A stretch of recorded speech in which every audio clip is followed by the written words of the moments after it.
আমরা বলেছিলাম যে আমরা স্বরাষ্ট্র উপদেষ্টা এবং পদায়ন ও অপসারণ বিষয়ক কমিটি যিনি চেয়ারম্যান ডক্টর সালেহউদ্দিন আহমেদ অর্থ উপদেষ্টা, তার সাথে আমরা সাক্ষাৎ করতে চেয়েছিলাম। আমাদেরকে এসে বলা হলো যে আপনারা 4 জন সেখানে অ্যাক্সেস পাবেন।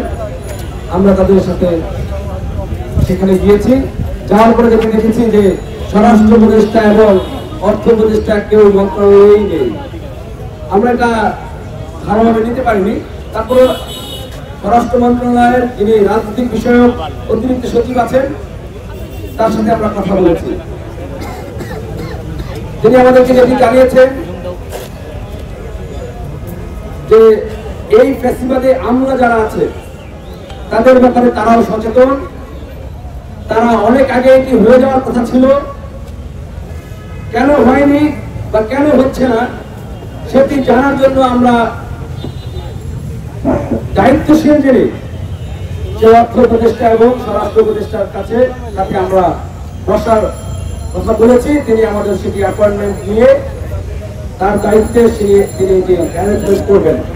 তো আমরা আগামী 7 দিনের মধ্যে এই বৈঠকটি অনুষ্ঠিত হবে এবং আমরা সেখান থেকে এই যে ফেস্টিভ্যালের 44 জন সচিব এবং গণহত্যা যে করেছে, গণহত্যার নির্দেশ দিয়েছে এরকম 51 জন নির্বাহী ম্যাজিস্ট্রেটের বিষয়ে তারা কি পদক্ষেপ নেবে এবং কতদিনের মধ্যে এই পদক্ষেপ কার্যকর হবে সেটি সুস্পষ্ট নির্দেশনা এবং ঘোষণা তাদের কাছ থেকে দাবি জানাবো।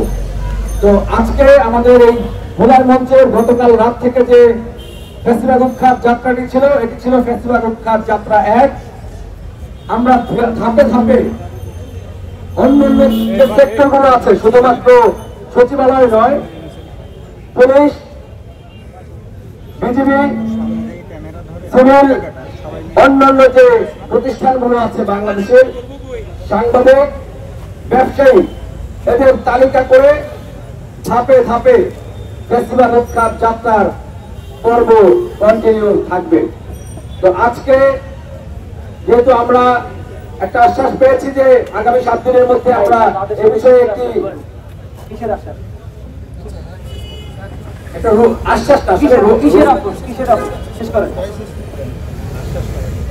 আমরা 7 দিনের মধ্যে আপনাদেরকে জানাবো যে আসলে তারা কি ব্যবস্থা কবে নেবে। আর আজকে আমাদের এই কর্মসূচি এখানে শেষ করছি। ভোলার মঞ্চের অবস্থান কর্মসূচি শেষ করে আমরা মঞ্চে ফিরে যাচ্ছি এবং 7 দিনের মধ্যে আমরা যথাযথ ব্যবস্থা যদি না পাই সেক্ষেত্রে আমরা কঠোর কর্মসূচি দিব, পুরো সচিবালয় ঘেরাও কর্মসূচি আমরা দেব। For more updates, follow us on Facebook, subscribe our YouTube channel, get the latest update on www.daily-sun.com.